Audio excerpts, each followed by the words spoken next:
Assalamualaikum warahmatullahi taala wabarakatuh. Bara Sunda di mana wae ayana. Tepang dangdi sareng sim kuring mangnana dina pidangan dongeng Sunda nu parantos maneh nyanak hiji jejer carios si bentar teu jawara. Bagian anu kadalapan dinten ayeuna teh. Ye carios masih karangan keneh Mang Nyalira, kumargi kitu Mang nyuhunkeun dihapunten ka Baraya Sunda kawargi Mang sadayana beulih wae. Aya nu kasebetna menuju alit kasebat asma saparantosna dewasa pon kitu di kasindiran lakuning perlampahan ku ye carios anu didamel ku Mang. Mang nyuhunkeun dihapunten anu saageng-agengna kumargi teh aya maksudna naon nya baraya Mang mah ieu mah maksud sareng tujuan teh kanggo ngahibur ka Baraya Sunda anu aya di mana wae. Tang panglepur kalbu pangobrah kana manah utamina mah anu terbih saurna teh Mang cenah. Anu area di luar kota kitu nya. Sapertos aya anu di provinsi anu sanesna di luar Jawa Barat oge di luar negeri anu nuju damel kuliah teu nepi naon.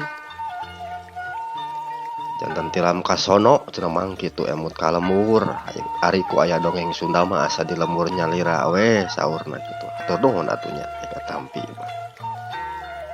Baraya hanca garapan anu katuna waktos dinten kamari teh tutugikeun ka Ki Badil sareng si Belang nuju araya di payunin lawang guhana nuju arah rurud dirinya. Kintun-kintuna mah kanggo Baraya Sunda sadayana wae anu kacinta mikaresep kana pidangan dongeng Sunda ti Mang ieu atuh Mang haturkeun nuhun sekali deui anu parantos ngalaeknya subscribe sareng komen di kolom komentarna oge lebetan sarana katampi sadayana ku Mang hatur nuhun. Sumoga baraya supados teu nyangkolong teuing kana waktos pidangan dongeng Sunda dina jejer si bentar teu jawara bagian kadalapan urang lajengkeun deui. Wilujeng ngadangukeun.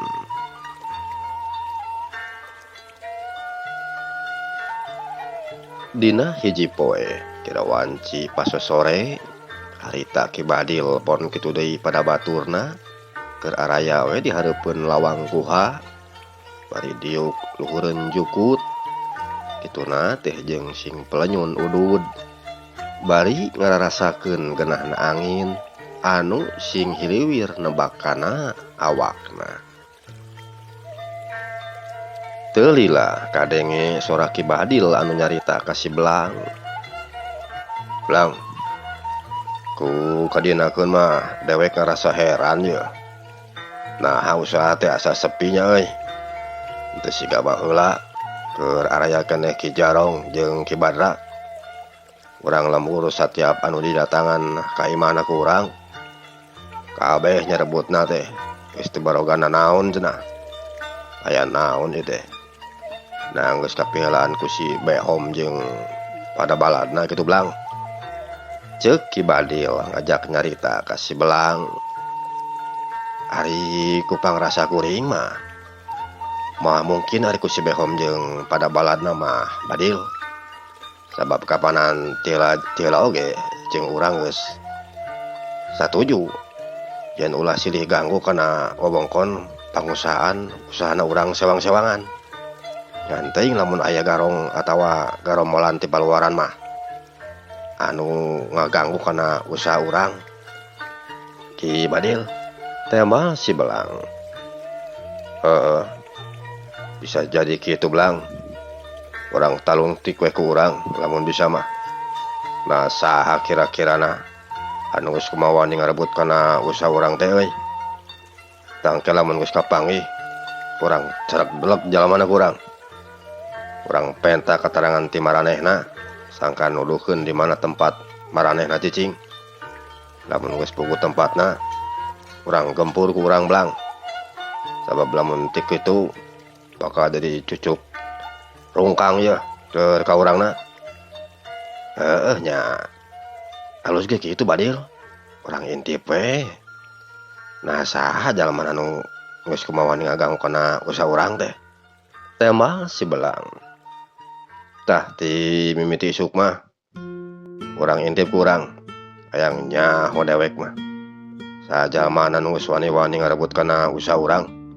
Ceuk Ki Badil bari nyarane tonggongna kana hanapeun tangkal kai anu gede. Kocapkeun isukna baraya Ki Badil jeung si Belang pon kitu deui pada baturna. Anu lobana aya we meureun 50 urang mah sesana anak buahna Ki Badil jeung si Belang anu masih araya keneh teh. Harita kira wanci carangcang tihang maranehna geus kalaluar ti jero guha. Rek asup ka pilemuran pikeun nalungtik jalma anu geus dianggap ngaganggu kana usahana. Ki Badil jeung pada baturna ngatenyo kena leumpang di tengah leuweung.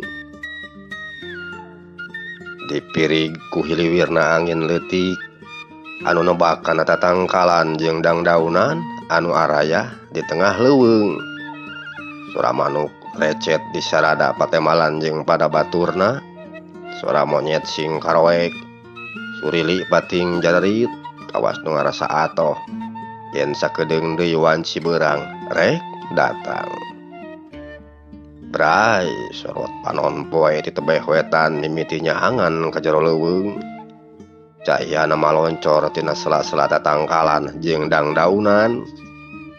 Awana karasa haneut matak genah kana awak. Ngahaneutan kanu sakabeh araya di jero leuweung. Kaasup Ki Badil jeung pada baturna ukurlah leumpang rek ngajug-jug ka pilemburan. Kocapkeun gancangna carita. Kira wanci panon poe geus aya dina luhureun memunggang gunung.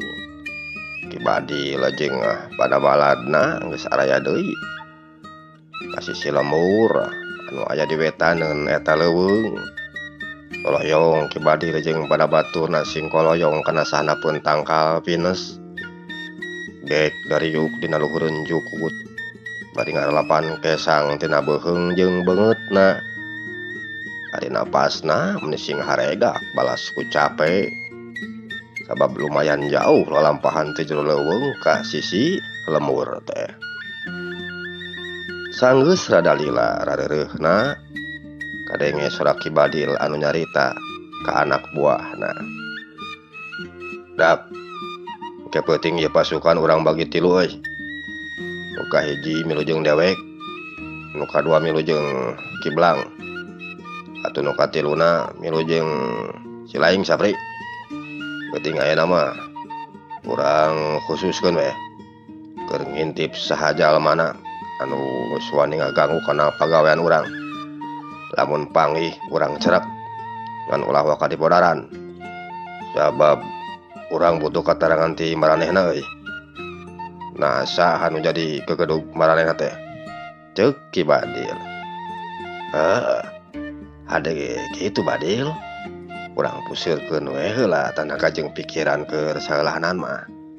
Pikeun nyerek heula jelemana. Me usaha urang teh jalan deui lah kawas sasari. Temal si Belang. Harita wanci teu karasa geus maju ka burit. Kayaan di eta tempat mimiti poek. Ari di tempat caricingna Ki Badil jeung pada baturna. Sakalian nenyo ka pilemburan teh kacida. Jelasna lamun aya nu ngacuringkang teh mah di jero lemur. Sabab caricing maranehna dina mumunggang pasir anu aya di saluhureun pilemburan. Wanci tuluy nyerelek ka peuting. Kira pukul 11 peuting di sajeroeun lembur anu aya di sahanapeun eta memunggang pasir. Katenyo aya anu keur sing kuliwed dinu poek. Lobana aya we meureunan 10 urang mah. Bari jeung sing solegreng bedog dina cangkeng kenca nah. Sing horeng eta jalma anu 10 urang teh anak buahna Ki Durgali. Nu kaparengan rek ngagarong ka eta lembur. Ari Ki Badil jeung pada baturna barang kumaranehna katenyo aya anu keur sing ngajuringkang di jero lembur. Ki Badil meuni curing tuluy ngomong ka pada baturna. Blang, tanya oi, di jero lemur siga aya nu keur sing juring Kang. Kawasna wae rek ngakarong eta jalma teh tah. Ayo urang intip ku urang eta mah. Tangke lamun geus deukeut ka maranehna, keun antep we heula we. Sina ngagararong heula. Lamun geus ngagarong, karek lamun eta jalma geus kaluar deui ti ieu lemur, ku urang cerek rampas hasil sakabeh bawaanana. Kumaha ka tidak? Ceuk Ki Badil nyarita ka anak buah manehna jeung anak buahna si Blang. Atuh kaharti cenah. Geus kitu Ki Badil jeung pada baladna nurunan eta pasir muru ka jero lemur. Kadon ngarintip anak buahna kidur gali.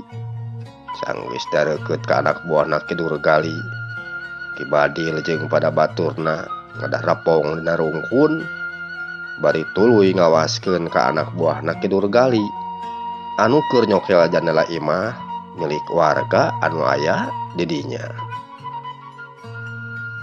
Ari anak buahna kidur gali anu dipimpin ku si Boleng.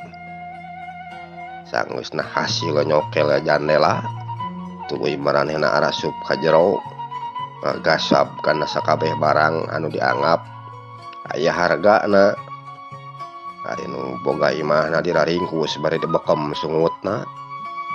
Sanggeusna hasil ngagasab kana sakabeh barang milik anu boga imah, si Boleng jeung pada baladna kalaluar deui ti eta imah.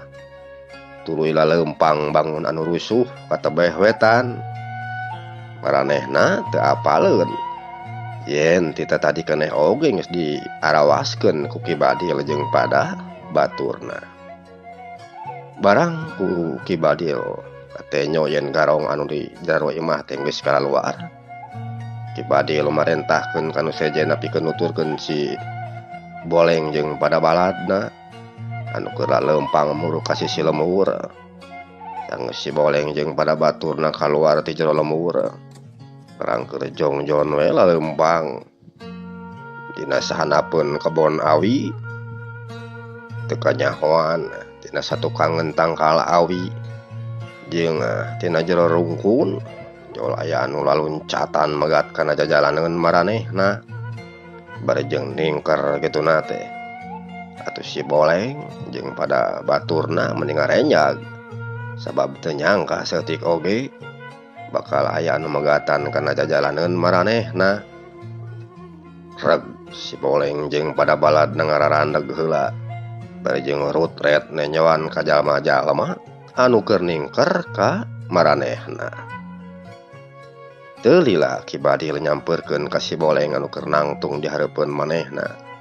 Geus teu keut pok Ki Badil kadenge nyarita. Jadi sia sakabehnya anu geus ngaruksakan pangusahaan dewek sadaya ieu teh kurang ajar sia. Nah sia teh teu nyaho ieu wewengkon masih kakuasaan keneh dewek sia, ceuk Ki Badil bari jeung molotot kituna teh. Dewek mah moal hayang nyaho kakuasaan sahana mah, nu penting sarua we usaha. Aturan ti dituna tuh teh mah si Boleng. Teu bisa kitu sia. Artina anyar keneh sia teh meureun jadi garong nya. Main kabres we sangeunahna kehed. Nya kumaha dewek we lah. Bating bacot. Kumaha anjeun kitu ayeuna? Teh mah si Boleng bari malik nanya ka Ki Badil. Pasrahkeun sakabeh hasil menang ngarampok si lain ka dewek sia. Nu kaduana saha gedug sia jeung di mana caricingna. Lamun si lain hayang salamet kitu ge sok kuku hayang dewek. Kajaba lamun henteu masih lain we eta mah, ceuk Ki Badil bari jeung mencrong ka si Boleng. Aya ku genah we nya dewek nu usahana kari-kari ayeuna rek dibikeun ka anjeun kitu wae. Kelaanan atuh ku sajarah ti dituna teh mah si Boleng bangun anu tenang, bangun anu tenang ludeung kituna teh. Ade kitu mah artina hayang modar sakabeh teh Dak ringgus euy. Ceuk Ki Badil mere parentah ka anak buahna. Atuh srog anak buahna maraju kabeh ka hareup. Si Boleng jeung pada baladna. Barang nenyo musuhna geus maraju ka hareup. Serepet maranehna ngalugas bedogna. Bari jeung rutret ka musuhna anu ningker ka maranehna. Anak buahna Ki Badil oge sarua pada saat bedogna barang nenyo musuhna ngalugas bedog deh. Tang tungtungna der we. Anak buahna Ki Badil jeung si Boleng pon kitu deui pada baladna. Tarung meniragot. Bedog pating hariyeng jeung pating selebar. Nyamberan kana beuheung jeung kana awak. Adi soratin eta pedog anu diarado ditong terang. Jeung pating puricak kaluarkeun kembang seuneu. Ditempas ku sora anu pating jorowok jeung pating gorowok. Balas kakadek ku bedog anu jadi lawana. Kaayaan di kebon awi tadina sepi jempling teh. Jadi kaneng tepuguh wayana jalma anu keur tararung dina peuting harita. Sora awak anu pating gedebut kana lemah jeung anu bigleg kana taneuh. Geus teu kaitung ari anak buahna Ki Badil jeung si Belang. Sajabana teh loba teh maranehna leuwih jauh pangalaman dina masalah tarung lamun dibandingkeun jeung warga Talaga Hiu anu geus jadi anak buahna Ki Durgalima. Nu antukna lila-kalilaan si Boleng jeung pada baturna nyerah ka anak buahna Ki Badil jeung halukeun bedog kana taneuh. Sanggeus sakabeh hasil jarahan si Boleng jeung pada baladna dirarampas ku Ki Badil. Teu lila kadenge Ki Badil nyarita ka si Boleng jeung baladna. Halus euy. Emang kudu kitu sia ari betah hirup keneh mah. Tah ayeuna bejakeun ka dewek. Saha ngaran kedug silaing jeung di mana cicingna? Tanya Ki Badil ka si Boleng. Rek naon anjeun make jeung hayang nyaho sagala rupa ka gegedug kuring? Sabab lain naon moal mampu ngalayanan oge. Teh mah si Boleng. Kurang ajar sia. Ngahina sia teh ka dewek. Ceuk Ki Badil. Bajeng nyamperkeun ka hareupeun si Boleng. Teu anta parah deui hiuk cebrod. Tampal leungeun ka tuhuna. Ki Badil nyayang kana pipi kencana si Boleng. Atuh solontod si Boleng nyalontod ka katuhu. Tuluy ditimpah deui ku dampal suku katuhuna Ki Badil anu ngahanca kana bobokong kencana si Boleng. Cebrod. Bro, si Boleng namru barejeng humaragung. Balas ngarasakeun ka nyeri. Geus kitu. Ki Badil disampeurkeun barejeng dicengut buukna si Boleng anu keur ngagoler dina taneuh teh. Jung sirahna dijungjungkeun. Rek ngomong moal sia. Lamun moal dikempesan ku dewek hulu teh tah. Ceuk Ki Badil barejeng ngalugas pedogna kituna teh. Tuluy ditempelkeun kana beuheungna si Boleng. Nya ku kuring bakal dibejakeun pimpinan kuring. Kan ieu bedog ulah nekenting atuh. Kumaha lamun kana urat ye? Ceuk si Boleng. Sok ku dewek dikenoran. Kan bejakeun anu sanyana sia. Saha gegedug sia teh. Lamun bohong disapatkeun si ku dewek. Ngaran pimpinan kuring Ki Durgali, Ki Mardani, Ki Rompes. Aya di duaan. Nganting teu apal anu dua deui mah ngaranna ge. Aing ngajar dogna di mana? Caricingna di lemur Talaga Hiu. Ceuk si Boleng. Di mana sia Talaga Hiu teh? Asa karek kadenge dewek mah. Biar aku di talaga make jeung aya hiu sagala. Di mana jalanna sia? Ngabohong sia teh ka dewek. Bener kuring mah teu ngabohong. Sok tanyakeun we kana sajan bisi teu percaya mah. Halus kitu mah. Tah ayeuna tuduhkeun ku sia ka dewek. Di mana lamur talagayu teh euy. Hayo nangtung sia. Dak barokot heula leungeunna kabeh euy. Talekungkeun ka tukang. Ceuk Ki Badil mere parentah ka anak buahna. Sangkan naralian heula leungeun anu jadi tawanan maranehna. Sanggeus ditaralian kabeh tuluy didita haleumpang. Sangkan nuduhkeun tempat saricingna maranehna. Lumayan jauh ti lemur eta ka Talaga Hiu teh. Kira wanci subuh Ki Badil jeung pada baladna oge musuhna nu jadi tarawanan manehna karek nepi ka lemur Talaga Hiu. Ti jauna keneh geus katenyo pantau gerbang anu ngajegir nutupan kalawang lemur. Reg Ki Badil pon kitu deui nu sejenna ngararaneg heula. Teu lila kadenge suara Ki Badil anu nyarita deui ka si Boleng. Mana lemur sia teh? Biasa jauh-jauh teuing euy. Tanya Ki Badil. Itu tuh aya anu aya pantau gerbang di hareupna. Teh mah si Boleng bari jeung nunjuk ka hareup. Sabaraha ulun nu ngajaga di eta gerbang euy. Aya we meureun tujuan mah. Ari di jero eta lemur aya sabaraha jelema lobana? Teuing teu apal atuh ari sabaraha urang lobana mah. Sabab da urang kuring ge lain RT atuh. Sakabeh pangeusi lemur Talaga Hiu teh anu di jero kacida lobana. Sabab eueun meunang kaluar di jero lemur. Katambah ku Kidur Gali jeung baturna nu opatan deui meureunan. Jadi loba anak kitu mah nya euy. Dak ayeuna mah urang ngajauhan heula tempat ieu. Engke lamun geus peuting karek urang asup ka jero lemur. Sabab bari wayah kieu mah tangtuna oge jalma geus loba nu nyararing. Moal pibalegeun ka urangna. Ayo ayeuna mah urang neang heula tempat anu radagna. Ieu sakabeh tawanan engke talian heula hijikeun jeung tanggal. Ceuk Ki Badil. Bari jeung leumpang ninggalkeun eta patempatan rek neangan heula tempat pikeun rareureuh manehna. Sanggeus manggih tempat anu rada anggang ti lemur Talaga Hiu, Ki Badil jeung pada baladna rareureuh heula di eta tempat. Ari tawananana anu 10 urang ditaralian kana tangkal anu araya di dinya.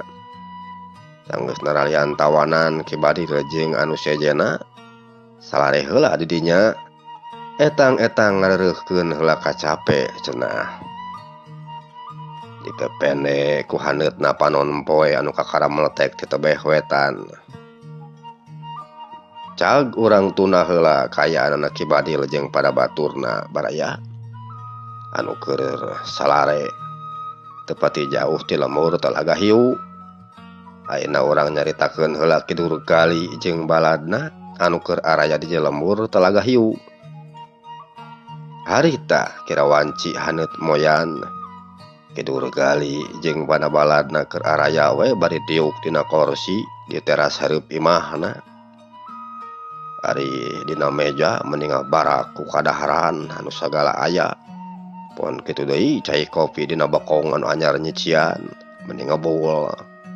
Serebung Kidur Gali niupkeun haseup ududna anu kaluar tina bibir jeung liang irungna. Teu lila Kidur Gali anu kadenge nyarita ka Ki Mardani. Mardani, dewek asa can nenyo si Boleng jeung pada baturna euy. Da geus marantau ka tawacan eta jalma teh. Tanya Kidur Gali bari ngareret ku juru panonna ka Ki Mardani. Teuing Kidur Gali, dewek ge sarua asa can nenyo ya. Teu mau Ki Mardani. Patua ka dieu sugedeung mah. Ceuk Kidur Gali bari jeung ngagupai leungeunna ka tua kampung anu keur araya di dinya. Teu lila tua kampung nyamperkeun ka Kidur Gali sanggeus deukeut pok nyarita. Aya naon Kidur Gali? Tanya tua kampung. Dewek rek nanya ye. nari si boleng jeung pada baturna geus baralik teu ieu tah wacan. Sabab can aya laporan ka dewek patua. Ceuk Ki Durgali. Kuring keur nungguhan ti tadi keneh teh. Tapi can aya mall-mall geuningan. Temal tua kampung. Kitunya. Da kuanu nepikeun ka sapoe ieu mah patua. Lamun wae wayana teangan euy. Lamun kapanggih tanya kunaon pangna teu mantog deui ka dieu teh. Nah cilaka atawa geus hayang misahkeun maraneh. Lamun geus hayang misahkeun diri palodaran dirinya keneh. Kumaha karti patua? Karti Ki Durgali. Halus bari kitu mah. Ceuk Ki Durgali barejeng ngenyot deui pipah cangkongna. Serabung hasupna diburakeun kaluar. Dibangun anu nikmat nenyona teh. Harita wanci terus nyerelek maju ka beurang. Estu jeung teu karasa pisan hirup di alam dunya mah. Samenit sajam sapoena teh. Komo keur jalma anu keur hirupna ngahna-ngahning mah siga Ki Durgali jeung pada baturna. Biasa sakraja pisan teh isuk nepikeun ka burit teh. Kayaan di lembur Talaga Hiu wanci geus rek asup deui ka burit. Layung beureum ti tebeh kulon. Tadina sumira teh nyaangan enahna langit. Kiwari geus kari waasna. Teu kalangkang-kalangkangna acan ceuk babasaanana mah. Sora turaes anu araya dina saluhureun tatangkalan. Geus mimiti ganeng di sarada patemalan jeung pada baturna. Angin peuting anu ngahiliwir geus karasa hawana. Mun matak sing sariak kana awak. Tungtungna reup weh wanci teh diganti ku peuting.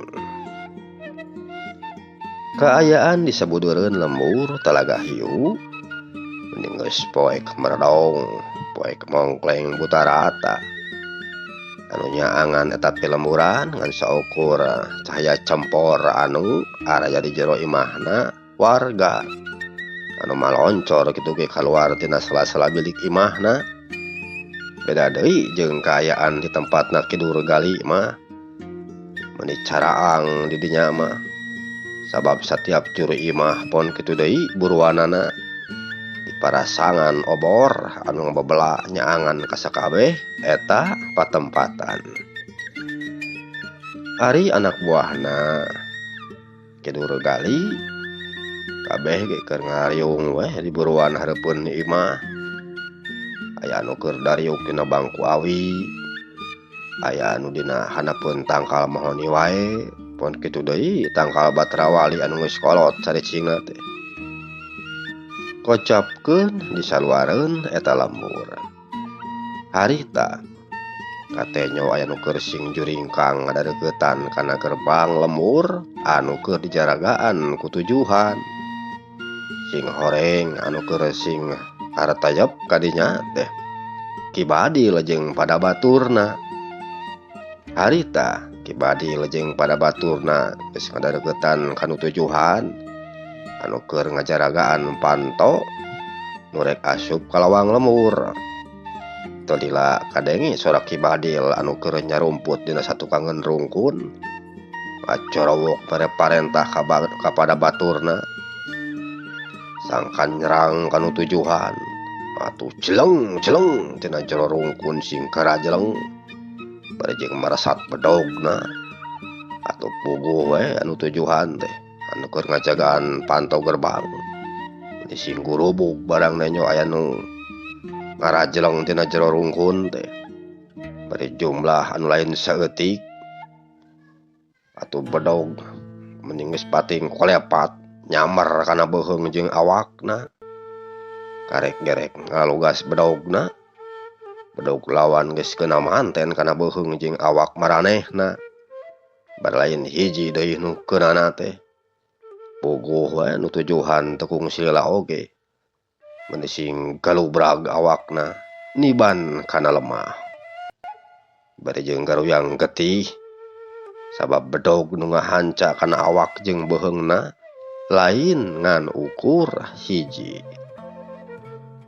Sanggeus anu tujuhan garuyang getih bari jeung tuluy paraeh di dinya keneh kibadi lemarentahkeun deui ka anak buahna sangkan ngagaradah kana saku jeung calanana anu tujuhan. Sabab eta panto teh sing horeng dikunci ti luar. Kak, tean kuncina euy. Ceuk Kibadil. Teu lila anak buahna aya nu nangtung bari ngajingjing kunci gemok. Kibadil, ieu kuncina yeuh.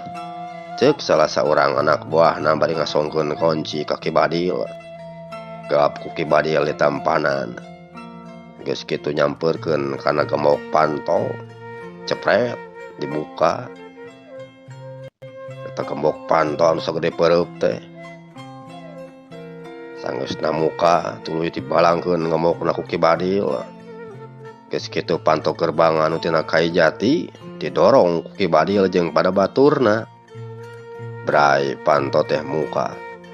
Dihareup ka tenyo jalan pilemburan anu ti isieun ka tenyona teh. Ka tenyo saurang urang acan anu ngolamprang di dinya. Nah di marana ngajaredogna nya. Ieu jalma teh cik bawa ka dieu si Boleng tah. Ceuk Kibadil. Teu lila kurunyung aya anak buahna anu mawa si Boleng ka dinya.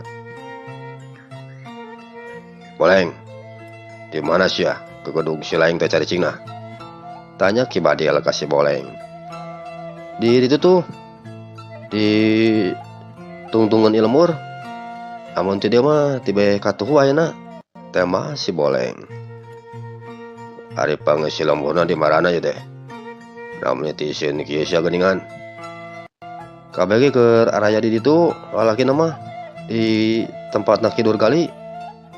Budak jeung awe hungkul anu araya di imahna mah. Itunya. Ayo, lombang sia Boleng. Di mana tempatna Kidur Gali teh? Tudukeun ka dewek. Ceuk Kibadil kita lempang pangheulana ka si Boleng. Ari leungeunna ditalikungkeun ka tukang. Geus kitu si Boleng lempang muru ka tungtung lembur tempat caricingna Kidur Gali jeung pada baladna. Beuki lila beuki deukeut we aleutanana Kibadil teh. Ti jauhna keneh geus ka tenyo yang dibeh katuhun eta jalan. Aya imah anu kacida gedena. Ari buruan imahna menila lega. Di buruan imahna Kidur Gali meni loba ku jelema anu keur karumpul di dinya. Atuh rengkog Kibadil jeung pada baturna teh ngarengkog heula. Teu lila kadenge Kibadil nyarita ka si Belang jeung anak buahna. Belang, urang bagi 3 ieu pasukan teh. Dipimpin ku dewek, si Laing jeung si Sapri. Dewek nyerang ti beh katuhun maranehna. Si Laing ti kencaeunana nya. Sapri, si Laing ti hareup. Ku cara kitu sanajan kakuatan urang jauh dibanding kakuatan maranehanana. Tapi saeutik gedena kakuatanana musuh bakal ngurangan euy. Kitu ceuk Kibadil. Geus kitu Kibadil jeung pada baturna nyalingker kalebah katuhu. Ari si Belang nyalingkerna teh kalebah kenca. Ari si Sapri pun kitu di pada baturna maranehna mah ti hareup datangna teh. Beuki lila beuki dareukeut we si Sapri jeung baturna teh kanu keur ngararyung di buruan imahna Kidur Gali. Sanggeus deukeut korowok si Sapri kadenge ngacorowok mere parentah ka batur-baturna sangkan nyerang kanu jadi musuhna. Kituna teh bare jeung marasat bedogna. Puguh we anak buahna Kidur Gali sing korejat barang ngadenge anu pating gorowok teh. tapi kareke carangkat tina dariukna bedog musuh geus kaburu aya nu nyayang kana tarang. Sirah pun kitu deui tak-takna atuh puguh we menipating corawok jeung kedebut awakna nalamro kana taneuh. Ari anak buahna Kidur Gali baraya kaparangan teu kabeunangan tuluy maranehna marsat bedogna dipaken nakisan bedog anu jadi lawanna. Trang trang sora anu diarah do menipating balentrang bari jeung ngaluarkeun kemang seuneu. Kituna teh anak buahna Kidur Gali kabeh ge bari jeung hareup ka si Sapri jeung pada baturna. Sabab cek pamikir maranehna musuh teh datangna ti hareup. Ari Ki Badil jeung si Belang sanggeus nenjok kitu jeleng maranehna laloncatan tebeh kenca jeung katuhun anu jadi musuh. Bari jeung bedog menising kolepat ngadek kana awak anu jadi lawan. Hiuk gecrok gecrok kuak anak buahna Kidur Gali anu kakenaan ku bedog watir nenyona pating kudu bruk jeung karawak. Kocapkeun ayeuna anu keur araya di jero imah nyatana Kidur Gali jeung pada baturna anu opatan anu harita keur araya di jero engona keur arocon jeung pada selirna. Barang maranehna ngadarenge aya suara bedog anu pating belentrang jeung pating gorowok di buruan imah. Kidur Gali pon kitu deui anu opatan baturna sing korejat tuluy nyamperkeun ka hareup. Komo Kidur Gali mah ka hareupna teh ngan saukur dikokolor we hungkul can kaburu make baju deui. Ari beuteung bucitreuk menayang ka hareup siga bulan alaeun. Barang geus araya di hareupeun buruan kebeg Kidur Gali mending ngarenjag barang nenyo aya jalma ti piluaran anu bisa asup ka buruan imahna. Kurang ajar sajalma nu kumawani asup kana kandang maung. Mardani, Rompes, Judin oge si Laing Mankeling kurang warah eta jalma teh ceuk Kidur Gali atuh jeleng anu limaan ngarah jeleng ka tengah pakalangan mendingan sacorelat maranehna geus araya deui di dinya. Bedog musuh anu nyalamar kana awak anu limaan mendingan sakilat ditarewakan tuluy dipotong-potongkeun eta bedog teh. Bari jeung dampal leungeun katuh maranehna mendingan sakiceup nyalamar kana beungeut kencana anak buahna Ki Badil jeung si Belang. Hiuk celebet cebrot bro nalamru dina taneuh bari jeung teu harudang deui. Bari beungeutna tarutung kawas tapak kabeulem teu lila karajat hos we paraeh di dinya keneh. Ki Badil jeung si Belang oga si Sapri barang nenyo musuhna anu limaan ngabarogaan kakuatan anu luar biasa. Rangkog nu tiluan ngarengkog heula pon kitu deui pada baturna. Kunaon bat ngaceradog sia ayo lain muka kawani sia teh keur samat inung bapa sia sakabeh keur papatkeun jampe modar sia ceuk Kidur Gali bari melak cangkeng kituna teh. Kumaha lamun geus kieu Ki Badil? Tanya si Belang ka Ki Badil. Geus kagok asong ka palang saramang Belang. Urang ayeuna weh kurang. Kan kade euy. Maranehna siga nu ngaragam aji gelap ngampar ya. Mun bisa ulah nepi ka keunaan awak urang ku dampal leungeunna Belang. Tema Ki Badil bari jeung waspada manehna kituna teh. Dak bodaran deui jelema teh ceuk Kidur Gali marentah ka baturna nu opatan. Jeleng-jelengan opatan ngahurup kaki badil jeung si Belang oge si Sapri puguh we anu tiluan teu ripuheun ningkahan penerajang ti Ki Mardani, Ki Rompes, Ki Judin jeung ti Madekling. Malah hampir-hampiran kabeunangan ku dampalengan anu opatan. Maranehna anu tiluan teu wani narakis anu opatan teh.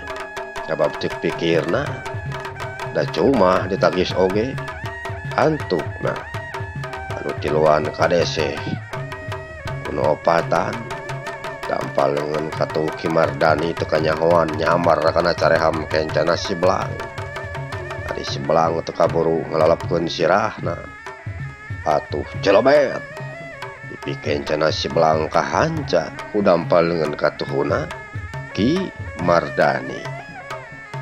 Salontot si Belang nyalontot ka katuhu ini kawas hayam nu keur sakalor salontodan barejeng neangan pamuntangan teu lila bro awakna namru ari tina sungutna ngalai getih hideung beungeut meuni keheng lir anu kabeulem kerejat kadua sukuna kekerejetan tungtung nama les weh nyawana paragat jeung raga paeh didinya keneh alatan kakeunaan aji gelap ngampar anu dipiboga ku Ki Mardani. Ari Ki Badil baraya barang hari tamanana nenyau si Belang kakeunaan ku ajian gelap ngampar ti Ki Mardani sajana si Belang paeh teh Ki Badil manehna ngajleng ka tukang hiji jeung anak buahna anu masih keur tararung keneh jeung anak buahna Ki Durgali bari babalicetan nyingkahan panarajangna musuh barang geus aya di sakur tararung Ki Badil henteu bade mikir tuluy loncat kana jero rungkun anggeusna aya dina jero rungkun bareng-beng Ki Badil lompat ninggalkeun eta pakalangan geus teu nolih deui nanaon cul we anak buahna anu keur tararung mah ditinggalkeun sabab ceuk pikirna lamun teu kitu tangtu nasib manehna bakal sarua jeung si Belang.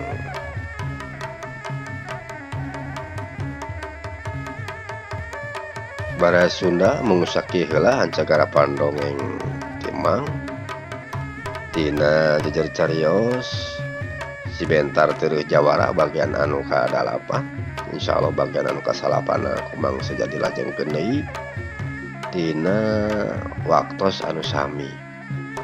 Mang nyuhunkeun diapunten pami seueur kakirangan dina mangdongengkeunana atur nuhun kana sagala piparatosanana. Mang pamit ti payeuneun baraya wilujeng kantun per mios.